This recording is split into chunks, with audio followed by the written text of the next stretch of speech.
எங்க அம்மா தோசை ஊத்திட்டு இருக்காங்க. அது என்ன உங்க அம்மா?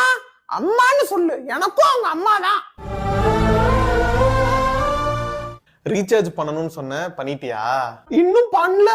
ரீசார்ஜ் பண்ணணும்னா கடைக்கு போகணும், அங்க ரீசார்ஜ் கடைக்கார அண்ணன்ட்ட என் நம்பர் கொடுக்கணும், அவங்க கிட்ட பேசணும்.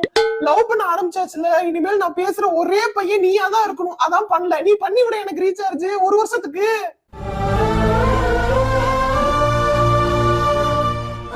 நீ என்ன பண்ற? தண்ணி குடிச்சுக்கிருக்கேன். பாத்து மெல்லமா குடிய. இவ்வளவு கேரிங்கான ஒரு பிஎஃப்பா? சரி, அம்மா கூப்பிடுறாங்க, நான் போறேன். போறியா? போறேன்னு சொல்லாத, விளையாட்டுக்கு கூட சொல்லாத. எனக்கு அழுகையா வருது. இனிமேல் நமக்குள்ள பேசும்போது போறேன், பாய், இந்த மாதிரி வேர்ட்ஸ் எல்லாம் யூஸ் பண்ணாத. போயிட்டு வரேன்னு சொல்லு.